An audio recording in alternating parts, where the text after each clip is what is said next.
over someone who has ended a relationship with you, just know that's your ego. That's not the truth, because the truth is, would you want to be with someone who ended a relationship with you? Like, why? Like, why cease to move forward in your life and just say, I have to overcome this problem? Because the funny thing is in life, what I've found personally is that I have no idea what I want until I have it. Until I have what I want, I don't know that I want it. I might think that I want this and that. You know, we might think that we want to be a millionaire in life, be hyper successful in career. But until we achieve it, we don't actually know what that looks and feels like. So the problem with this is we create these perceived like notions of outcome, these perceived notions of, you know, how's this going to make me feel? You know, in personal development, a lot of what was being taught, especially, you know, what I learned when I was trying to learn personal development, was all about you have to see and feel what you want to achieve.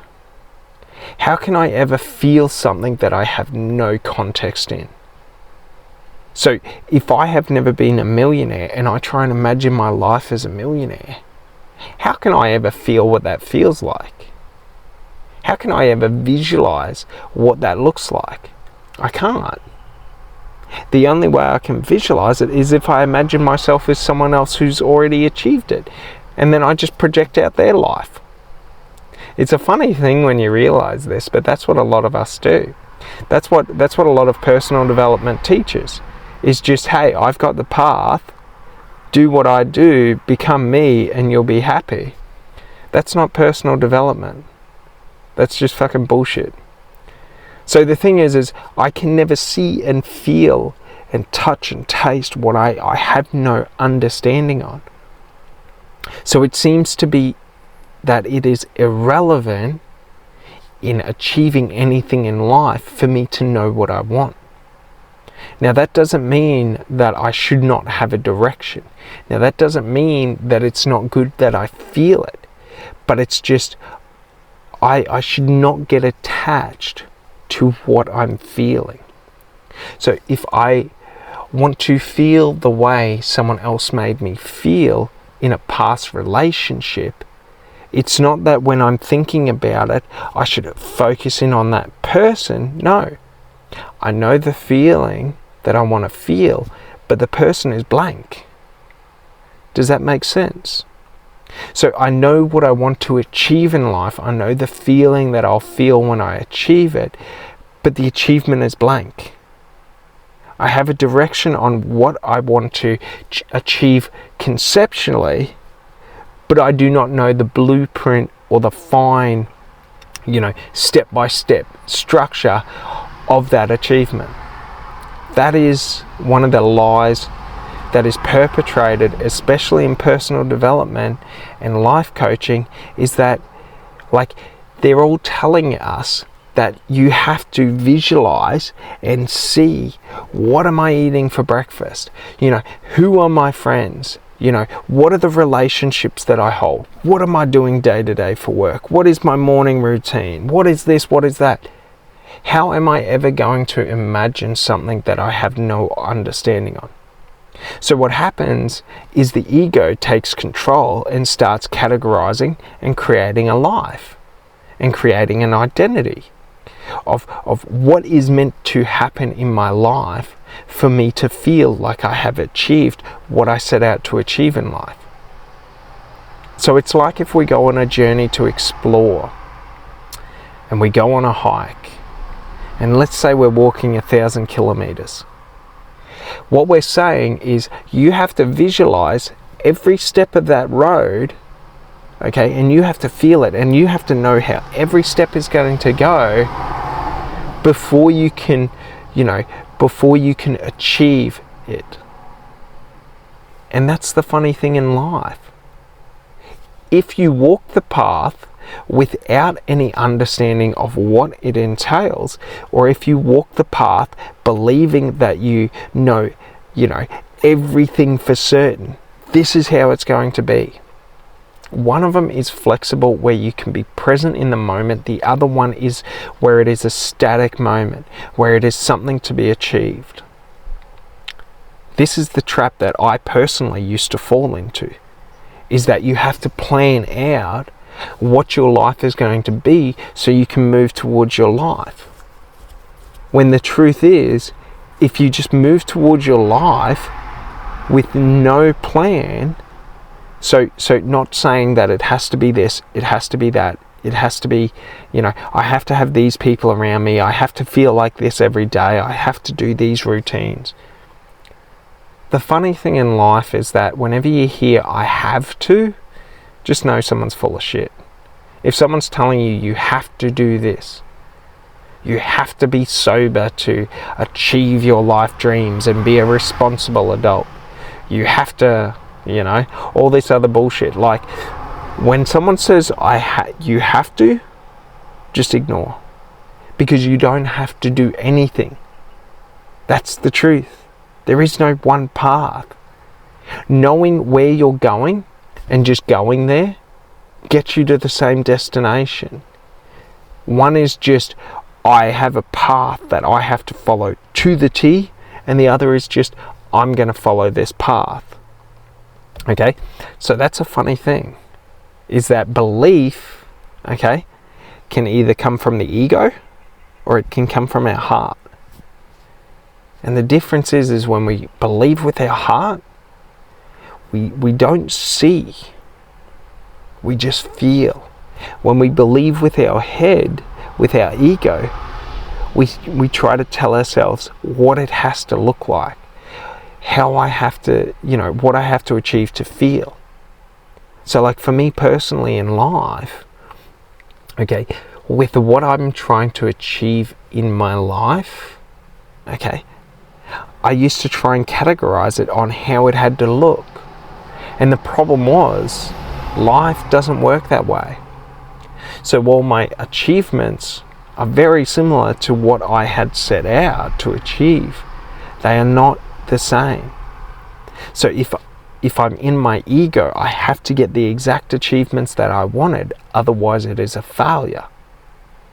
Because I've set success as being very finite, or being very black and white in that context of, I have to, be with a specific partner who looks a specific way. I have to be with someone who treats me a specific way, and all of this. And what I'm doing is I'm blocking out any possibility from someone or something or anything in life, me achieving it in a different way, if that makes sense.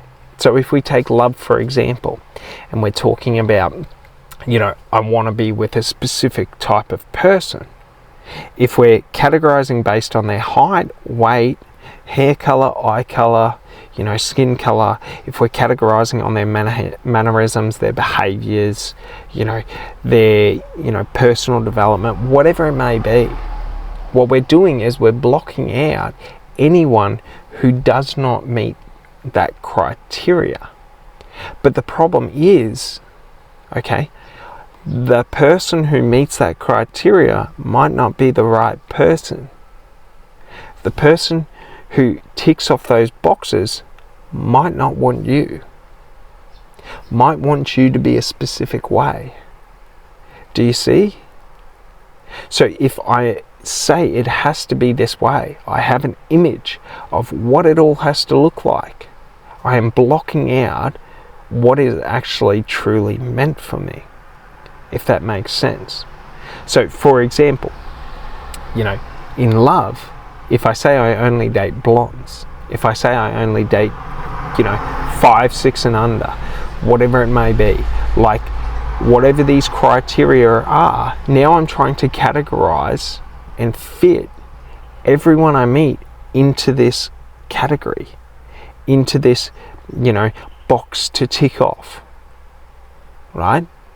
So I cease to see them for who they are, and I see them for how they meet the needs that I have, the requirements that I have.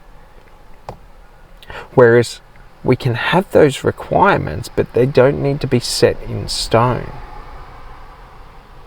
What we seek in life, our ego, okay, our ego is just a tool for us to be able to understand life, to be able to see, to be able to make logical decisions, to be able to analyze, right?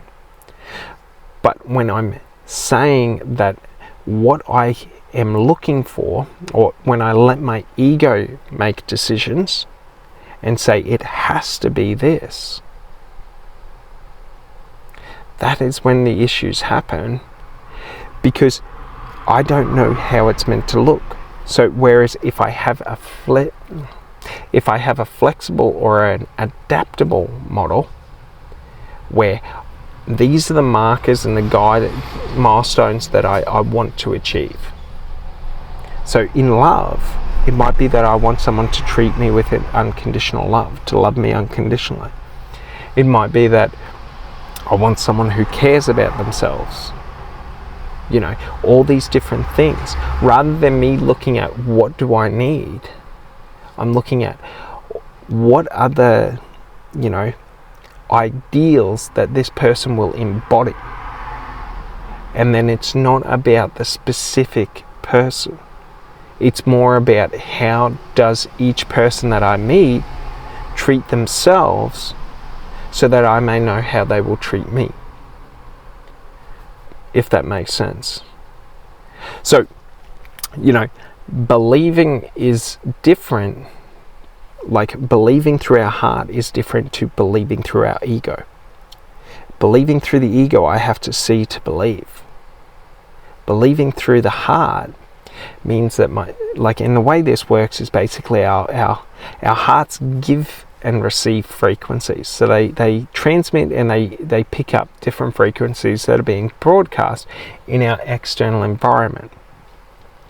So, you know, like when we think about this in terms of resonating frequencies, what that means is that if I, in my heart, believe that, you know, this person that I look for is, you know, out there and looking for me, when I resonate on the same frequency or vibration as they do, so if the goals are aligned, okay, in terms of they look for the same things that I look for in a partner, what will happen is the frequencies will resonate in terms of they will be at the same frequency. And then what happens is, like a magnet, they try and draw each other in.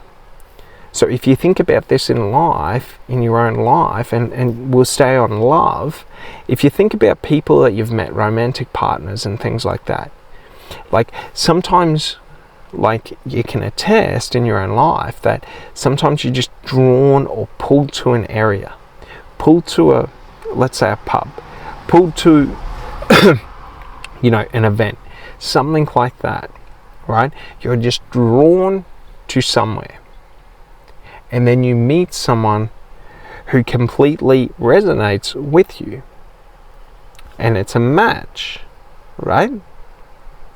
So that's sort of how it works in terms of our heart. What I desire and want within my heart, what I believe as being real, I resonate that frequency. And then that is drawn to me, and I am drawn to it. Does that make sense? So when we think about goal achievement, okay, if I believe that I am able to achieve the material gains, or, you know, the success or recognition or whatever it may be, and I feel it in my heart and I believe, and I just choose to feel that belief, and regardless of my external environment, I just feel that belief and choose to believe that that is 100% true, that that is 100% accurate, that that is what I seek in life. Then what happens is I resonate with that, whatever that belief is. Okay, I am now on the same frequency, because when I think about it, okay, and I choose to let belief take over my heart space, I am now in the frequency of whatever I am focused on. So to understand this is just to understand that if I want success in my career, and I believe that I will be successful, and let's say we're doing sales, and I believe that I am going to find customers, that I'm going to find sales, every action I do, I will take that action with 100% attention and being enthusiastic and excited about achieving and taking that action. The likelihood that I get a sale will be increased. But the other aspect of it is that I will draw people who want to purchase my product, because the way I speak will be one of conviction. The way I interact with people will be one of me, like, sort of, as we put it, caring. So how do you realize if someone cares about you or not in life? The attention and the focus that they give you. That's how we measure caring. If someone gives me attention, they care about me. If someone doesn't give me attention, they don't care about me. So the same is true in sales. So if I'm attentive and I care about the customers that I talk to, they will feel that care.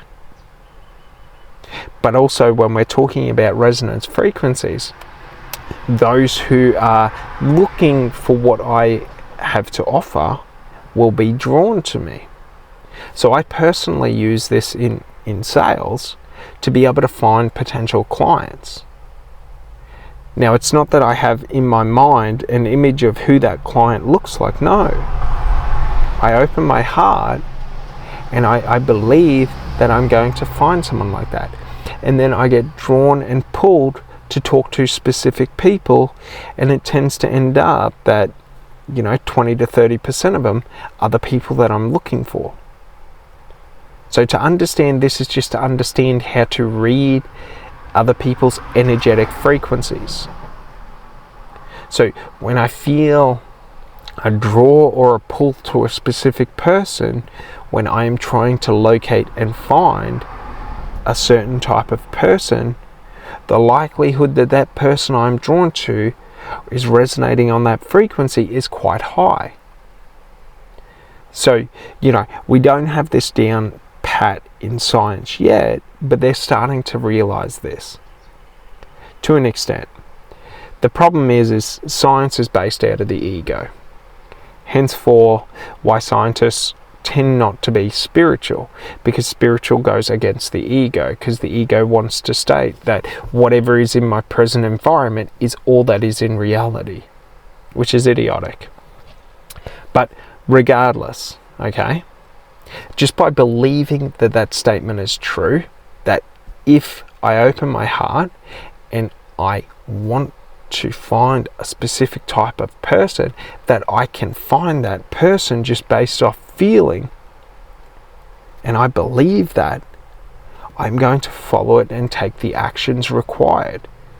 If I lose belief, then I start to look at my external environment, and unless my external environment is giving me the feedback, is giving me the recognition that I need to know that I'm on the right path, I will be indecisive and unsure on any and all actions to take. So that's the key thing. Our intuition, which is just our sight, okay, our energetic side is our intuition. That's all it is. So our intuition works on energetic frequencies. So to fuel that, we need to have belief and faith. So belief is the primary fuel. Faith is what gives us staying power when the self-doubt comes in. So when we're talking about belief, we just need to know this is what motivates and fuels us. So if you want to achieve anything in your life, okay, you have to fuel yourself with belief, because belief is what allows us to trudge, up the mountain path, okay, in a near-death situation when we're, close to death, and to keep pushing forward? Belief. Belief allows us to lift our feet up and go step by step by step by step. Even when the weight feels unbearable. Even when, the environment, gravity is crushing down on us. We can still push forward because we believe that each step is achievable, regardless. So a key thing when we're trying to understand our belief is that we have to be able to block out everything else.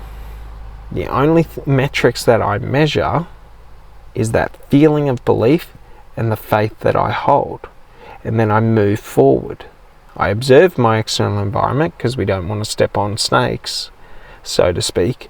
So we want to be observant of what is happening around us. But our belief and our faith are our compass. Our belief is our compass and our faith is our map. Our faith is, knowing that if we hold on to the belief and we keep moving forward, we will achieve it. So when moving through life, our belief is the compass that shows us the direction of where to go. But how does it do this? Through feelings. Because our belief is rooted in our subconscious. And our subconscious only has access to our emotional states and our feelings. So if you are thinking about something that you desire in life and you start to feel that feeling that it's meant for you, or that you could achieve it, or that feeling that you want and desire, and it makes you happy, and you feel it in your chest,